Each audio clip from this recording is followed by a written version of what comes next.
Okay, I've been driving this thing for a week now. And outside of some tuning bits, I haven't really had any issues in it. It's not leaking any oil, doesn't seem to be burning any oil, it's not running hot at all once I got that mud cleaned out of the radiator core. Or most of it anyway. The throttle linkage, I need to pull it off, cut it, reclock it, weld it back together because it's stiff. You have to push the pedal down and then it goes like that. So that's a pain in the ass. It drives pretty good. The steering box has a little bit of play in it. It's smooth as glass though. So I need to adjust it. Got a lot of plastic blowing up in my face because all this stuff like that is all rotten and it's coming apart. And there's probably, I'm sure there's a mouse nest in this vent, so it's closed off. There might be one over there. There might be one in the main air intake for the heater. I need to get inside it and take a look at it. Get my borescope up in there and take a look. But what I'm working on right now before I go in to work is the radio. This is the Sony XR20 auto reverse cassette deck, probably kick ass for its time. I am going to guess it's about as old as the truck. It comes on, it works, but all these contacts need to be taken apart and cleaned.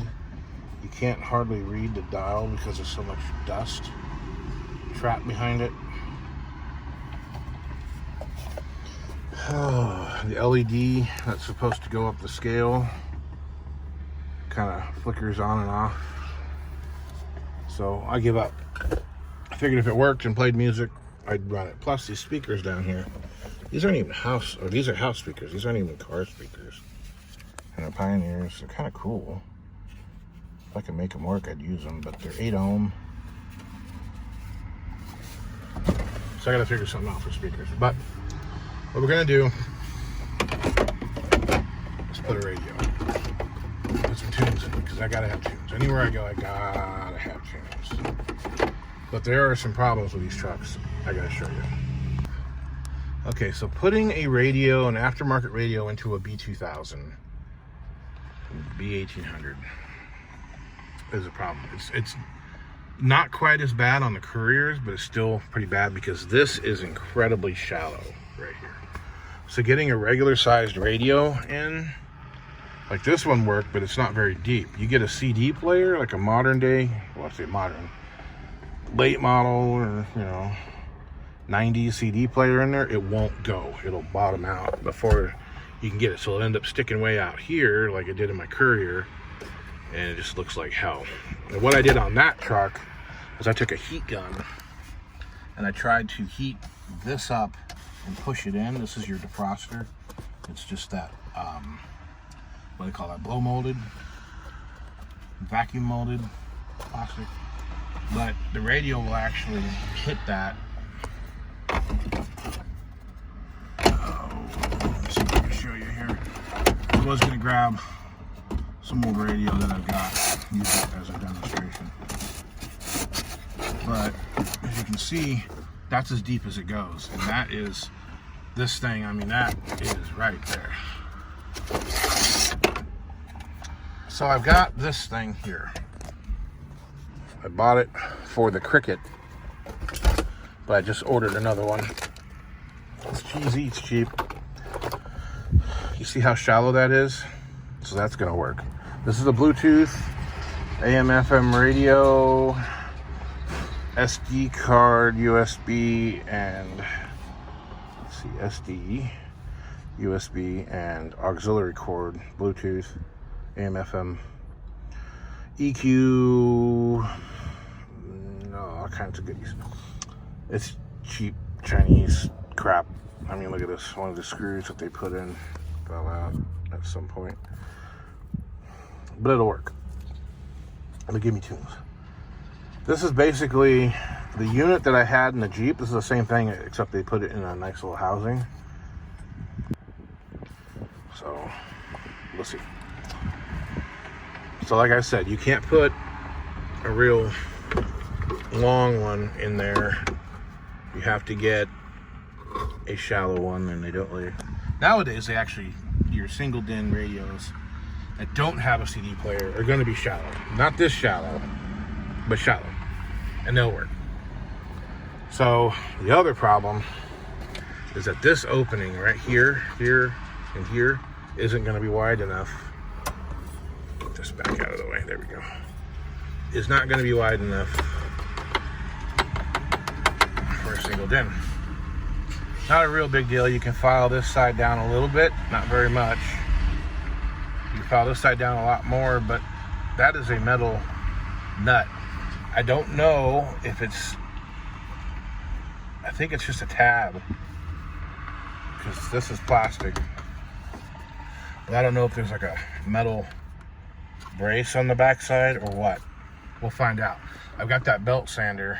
I can just come in here and be done with it. Top to bottom, you're fine. But it's I'm not gonna say tight, but you know, you can see. Top to bottom isn't quite small enough to be on its own, but it's tight enough that you better get this side cut out enough. So if you cut it too far on one end, you're gonna be in trouble. So just what I've looked at and done.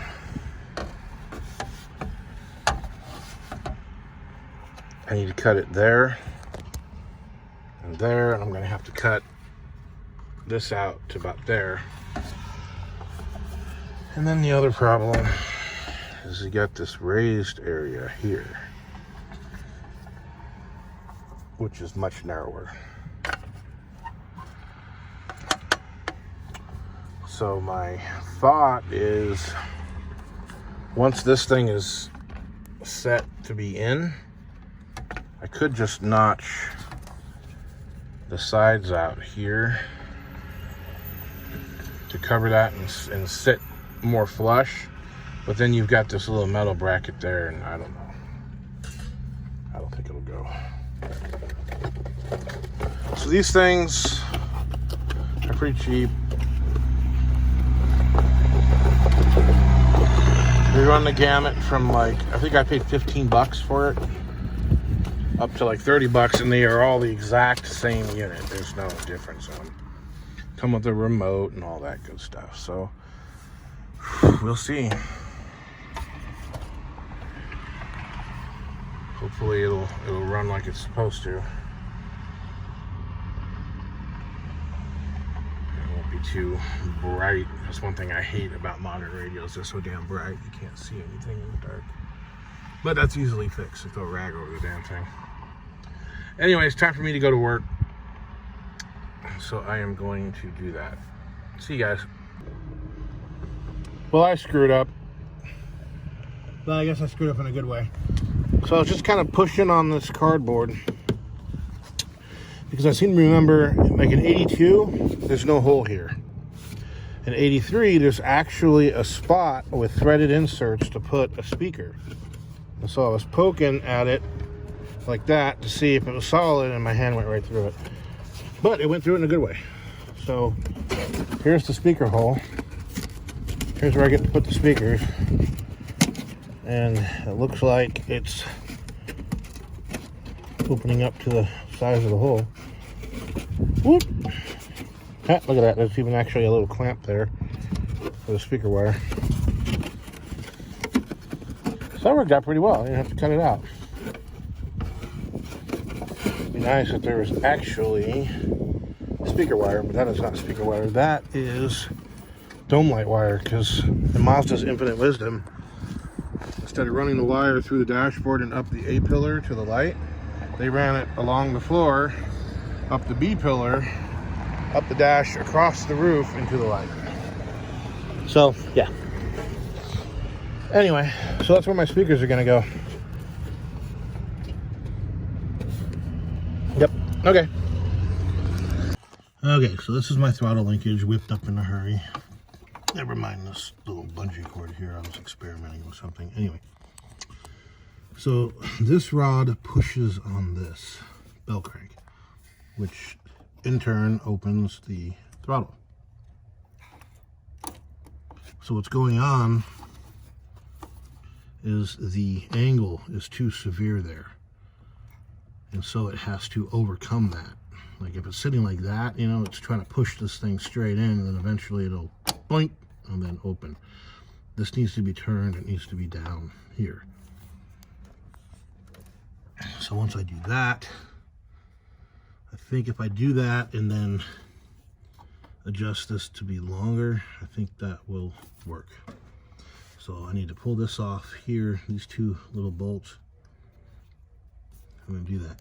As you can see, these bushings always go bad, so you'll see these trucks and this thing will be completely worn through. This thing still had a bushing in it when I first took it apart. It just crumbled, you know, but it was still there. All right. Like the Cricket, these things get really brittle.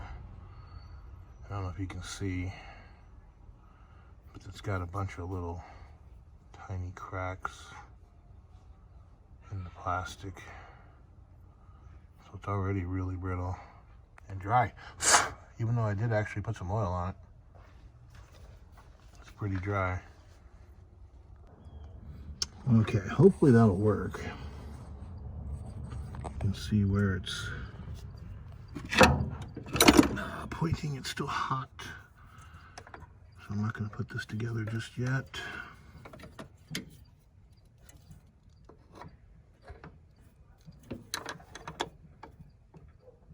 See? So I think that'll be okay. We'll see. I don't know if you can see the detail here, but yeah, you can. Look at that. You look over here at the quote, worn quote spots. And you can see they're barely worn at all. It doesn't show up on camera very well, but all these little dots are still there. It came out pretty good. It came out pretty nice. There's a little bit of fading here in the top of the tunnel. Like that's probably the worst spot there. A little bit here. A little bit there. Came out pretty good though. Better than what's in my Courier. My Courier needed blue carpet. This would definitely be going in there. Fortunately, it's brown. That's still kind of dirty, it looks like, or maybe it's just rust, I don't know. But you can't see that anyway, it's behind the seat. Yep, we're putting that back in soon. So you can see what's going on here with this plastic and how dull and faded it has become over the years. Plus, I mean, there's a pretty good chunk missing right there. It's very brittle. So we're just gonna spray it all like this. Sprayed this in semi-flat and this in gloss. This is gonna be semi-flat as well. As you can see, I've already done some spraying. So we'll get that done. I don't think I need to paint that. That goes inside of the unit. The weird thing is I scrubbed this and it's still covered in dirt. Oh well, this goes inside of that, so I don't think it needs to be painted. Well, we're gonna get busy. So as you can see, there is no rust here. This is what the only rust there is on this nut here. You can see it's dry and clean. Okay, so today we are working on shifter bushings. There are none of them left. They have crumbled away. They are gone. These are the replacements. They are the same for Miata, B2000, you know, pretty much all these Mazda products. And they sell a full kit, which I've never seen the other bushings go bad, just this one. They also, people do make an aluminum bushing or a bronze bushing. You know, I'm just putting the nylon one back in it. So we're gonna drop this carefully into there and then put the shifter back in, and that should be it. And there it is. I just dropped it in on the tip of my pinky so it wouldn't fall down inside the transmission, because then I'd be screwed. So we're gonna put the shifter back in it and button it all up. Well, that didn't work. Had to put the bushing on the shifter first. Now all the other ones I've done too, I use the metal bushing, and it doesn't have a lip in there, it just slides in there. So, lesson learned. Okay. It's back together. We just need to put the dust boot on it, and then we put the shifter boot on it. But as you can see,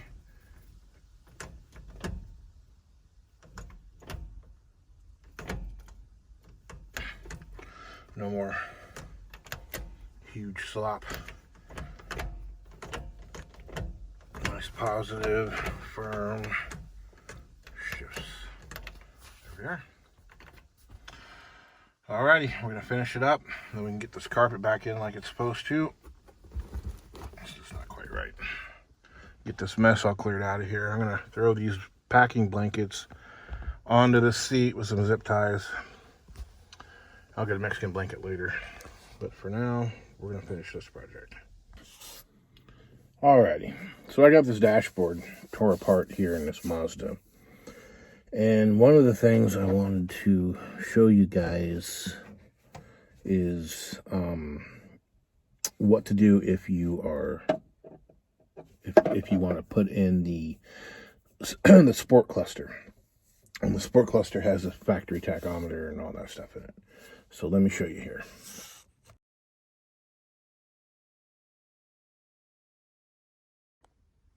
So this is the standard cluster, non-sport. No tachometer, big gauges. The speedometer is actually the same head. The dial is different.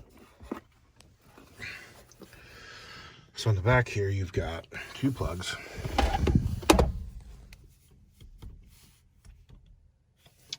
And that's it. Now, on the sport cluster, there's another smaller plug. I think it goes to the oil pressure light and the charge light. I'm not sure, but I don't think it's important at the moment. Well, I guess probably it is. Let's see. So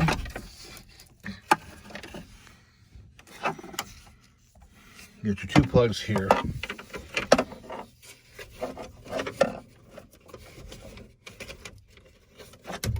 And should get another one.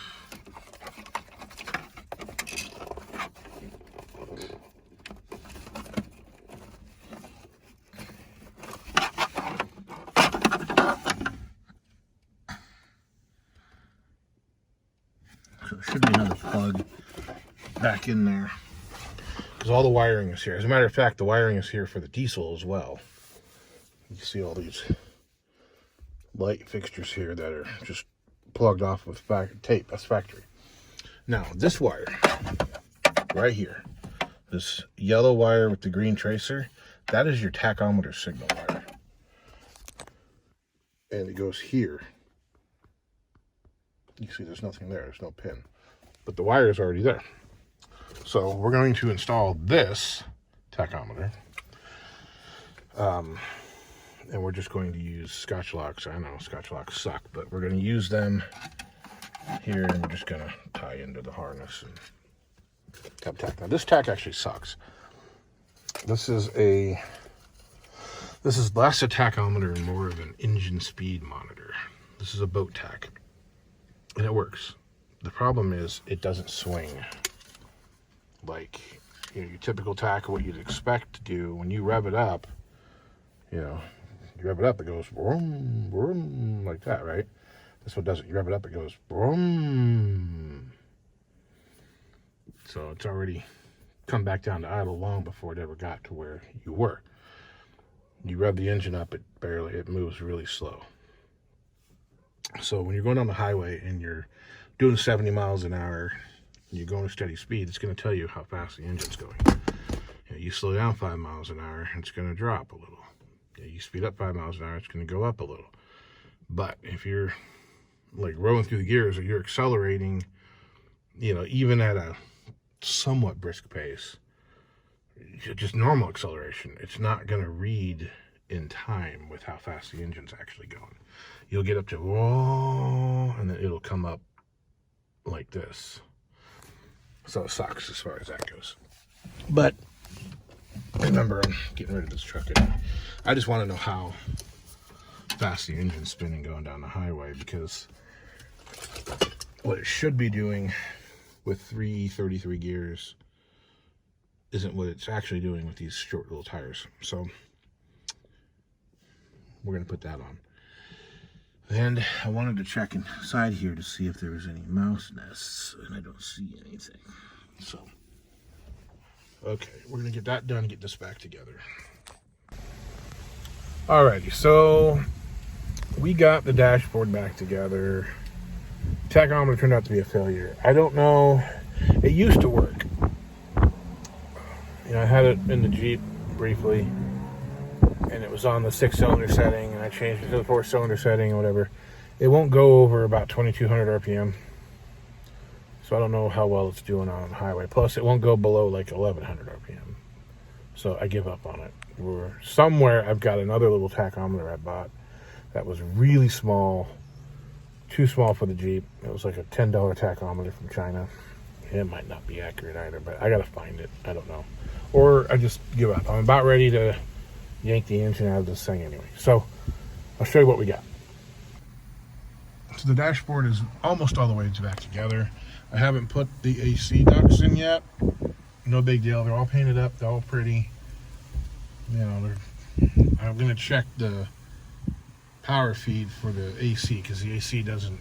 Well, the wires are all chewed up from the rodents, but I need to figure out which one is the power wire, which one's the ground wire, which one is the compressor wire, and then I'll put it all back together. And this, I was gonna mount it right there, but like I said, it won't work, so I'm gonna just cut the wires and pull it off. I'll probably do that here in a minute. But other than a mess in here, it's looking pretty decent. Dashboard came out nice. Door panels came out nice. I even cleaned up here on this side, so it doesn't look like that, all dirty and nasty. Paint looks really nice. So, yeah. So that's going to be it for this video. There's a few little things I need to do to it still. Ooh, windshield's dirty. Wind's blowing like hell right now. So yeah, I'm just going to do a few more little things to it, and we're going to put it up and yank the engine out of it. I need to go through the Courier, because if you remember, the Courier overheated on the way back from the car show because there's too much oil in the radiator and not enough coolant. So I need to flush all that out, get it back up and running, get all the oil off the paint. Hopefully it hasn't done any damage yet, because it's been a month since that happened. But get the Courier back up and rolling. Then I can pull the engine out of this, throw it in the back of the Courier, take it down to the car wash, make sure it's all cleaned up and everything's in really good shape, and then pull the engine on the Courier and put it in this, and then put that engine in the Courier and be done. Have a great thing. A couple things I did figure out on this truck. It's used a little bit of oil. I've driven it almost 1,000 miles, 800 miles. It's used about half a quart. I noticed the other day when I was testing the tachometer, I was trying to see if it would go beyond 2,200. It was smoking. It was blowing a bunch of blue smoke. So I don't know what's going on with that. But it's still better than what I've got now. Because what I've got now, I don't trust. With it pumping the oil into the radiator, and the block's cracked, so I could pull the head off of it and do a head gasket and see if that doesn't fix that problem, but the block's still going to be cracked. So, plus it was still using oil because the rings are gone, 300,000 miles on it. Power's gone. This one's got a hell of a lot more power than that one, but it's still not a hot rod.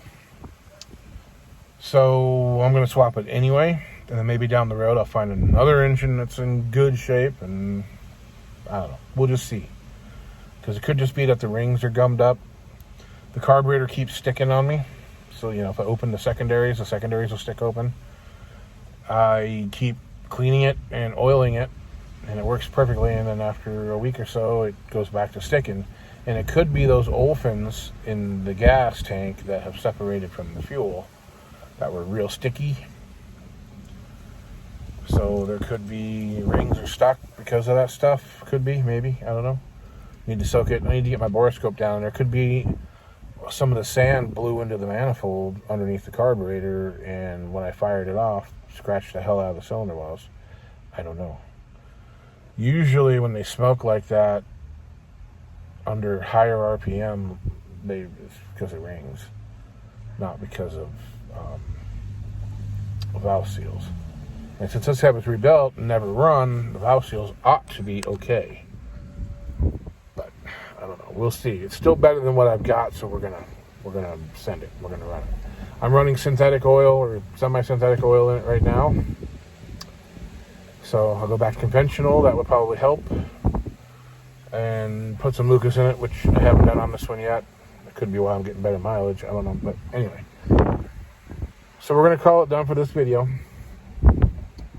We're going to jump over on the Cherokee. I need to have that thing ready for winter. Cold weather is a-coming. We're done with the warm days, it looks like. And it's supposed to rain tonight anyway. So that's it. You guys keep safe. Please like and subscribe. And I will talk to y'all later.